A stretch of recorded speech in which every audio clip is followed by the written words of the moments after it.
Parliament ఎన్నికల ప్రచారంలో భాగంగా రేపు మన ప్రియతమ ప్రధాని నరేంద్ర మోదీ గారు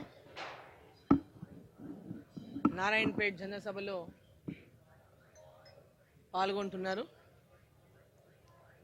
మొట్టమొదటిసారిగా నారాయణపేటలో నరేంద్ర మోదీ గారి సభ జరుగుతూ ఉంది.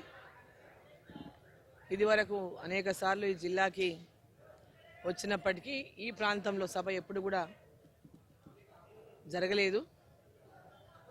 మరి ఇది కార్నర్గా ఉండడము, తెలంగాణకి బార్డర్గా ఉండడం వల్ల ఎప్పుడు సెంటర్ అని, అందరికీ సెంటర్ అని మహబూబ్ నగర్లోనో జడ్చర్లలోనో ఆ ప్రాంతంలోనే సభలు జరిగేవి. సో ఇప్పటికే నరేంద్ర మోదీ గారు నామినేషన్ల కంటే ముందు నాగర్ కర్నూల్ పార్లమెంట్లో సభలో పాల్గొన్నారు. మరి ఇప్పుడు ఈ పార్లమెంటులో జరగబోతున్నటువంటి జనసభకు నారాయణపేటలో భారీ ఎత్తున గ్రామం నుంచి నరేంద్ర మోదీ గారిని చూడడానికి, వారి సందేశం వినడానికి ఈ పార్లమెంట్ ఎన్నికల్లో నరేంద్ర మోదీ గారిని గెలిపించాలని ప్రతి ఒక్కరూ గ్రామాన మేము గ్రామంకి వెళ్ళినప్పుడు తండోపతండాలుగా జనాలు వాళ్ళంతకు వాలంటరీగా పెద్ద ఎత్తున సభలో పాల్గొంటూ నరేంద్ర మోదీ గారికి ఈసారి మేము ఓటు వేస్తామని చెప్పడం. ఇదివరకు అన్ని పార్టీలకు వేసినాం, మొన్న కాంగ్రెస్ పార్టీకి ఓటేసినాం. ఈ ఎన్నికల్లో నరేంద్ర మోదీ గారిని మళ్ళీ ప్రధానమంత్రి చేస్తాం, వారే ప్రధానమంత్రిగా ఉండాలి, ఈ దేశం బాగుండాలి, ఈ దేశంలో ప్రజలు బాగుండాలి, ఈ దేశం అభివృద్ధి చెందాలి అంటే నరేంద్ర మోదీ లాంటి నాయకుడు ఈ దేశానికి అవసరం, నరేంద్ర మోదీ గారు మాకు అవసరమని ప్రజల లోపల పెద్ద ఎత్తున భావన ఎక్కడికి పోయినా మేము చూస్తూ ఉన్నాం. మరి ఈ యొక్క సభ రేపు మధ్యాహ్నం 1 గంటకు జరగబోతున్నటువంటి ఈ యొక్క సభలో గ్రామం నుంచి ముఖ్యంగా మక్తల్, నారాయణపేట్, కొడంగల్, దేవరకద్రా, అదేవిధంగా మహబూబ్ నగర్, జడ్చర్ల, షాద్ నగర్ నుంచి ఈ పార్లమెంట్ సెగ్మెంట్ నుంచి పెద్ద ఎత్తున ప్రజలు, కార్యకర్తలు నరేంద్ర మోదీ గారి యొక్క సందేశం వినడానికి కోసం ఎదురు చూస్తూ ఉన్నారు. యాక్చువల్లీ 4th ఫస్ట్ వస్తుంది అనుకున్నాం ప్రోగ్రామ్, కానీ 3rd 4th మరి వేరే ప్రాంతంలో ఉండడం వల్ల మరి రేపటికి మనకు ఈ యొక్క తెలంగాణకి మనకి ఇక్కడ సమయం ఇచ్చినారు.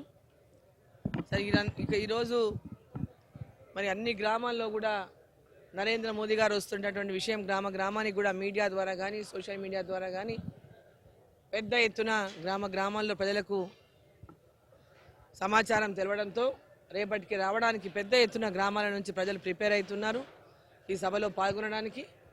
ఈ సభను మరి పాల్గొని విజయవంతం జరగని ప్రజల్ని సందర్భంగా కోరుతా ఉన్నా. ఈ ప్రాంతంలో ఇది ఫస్ట్ టైం ఈ అవకాశం. నరేంద్ర మోదీ గారు మన దగ్గరికి వస్తున్నారు, మనందరికీ కూడా సందేశం ఇవ్వడానికి, మనల్ని కలుసుకోవడానికి. కాబట్టి గ్రామం నుంచి ప్రజలు పెద్ద ఎత్తున తరలి వచ్చి నరేంద్ర మోదీ గారిని ఆశీర్వదించాలని,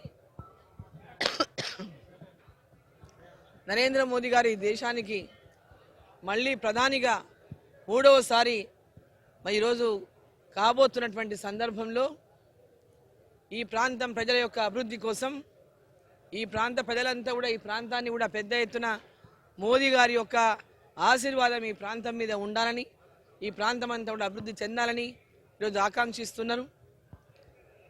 వెనుకబడినటువంటి ప్రాంతం ఈ ప్రాంతం వెనుకబడినటువంటి ప్రాంతంలో నరేంద్ర మోదీ గారి యొక్క పాదం మోపితే ఈ యొక్క ప్రాంతం అంతా కూడా అభివృద్ధి పదంలో ముందుకు తీసుకెళ్తారనేటటువంటి విశ్వాసం ప్రజల లోపల ఉంది.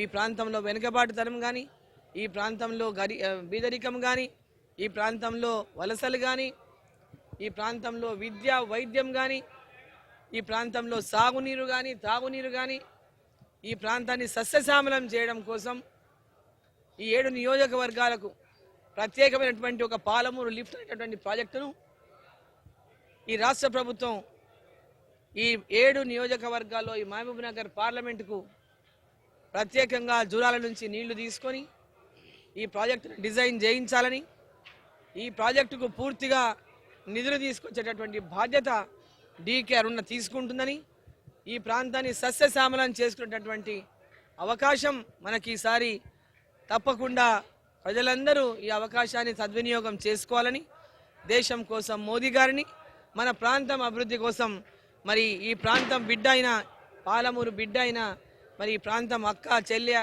అందరూ అక్కని పిలుచుకున్నటువంటి మీ డీకే అరుణమ్మని నరేంద్ర మోదీ గారు ఆశీర్వదించి ఏదైతే పార్లమెంటు అభ్యర్థిగా నన్ను మీ ఆశీర్వాదం కోసం ఈ ప్రాంతంలో మీ అందరి ముందు గెలిపించాలని ఏదైతే ఆశీర్వదించామని పంపించిండో మరి ఈ ప్రాంత ప్రజలంతా కూడా పెద్ద ఎత్తున ఆశీర్వదించి ఈ ప్రాంతం అభివృద్ధి కోసం గెలిపించాలని వారిని పేరు పేరున దేశం కోసం మోదీ గారిని, పాలమూరు అభివృద్ధి కోసం పాలమూరు బిడ్డ డీకే అరుణమ్మని గెలిపించాలని నేను కోరుతా ఉన్నా.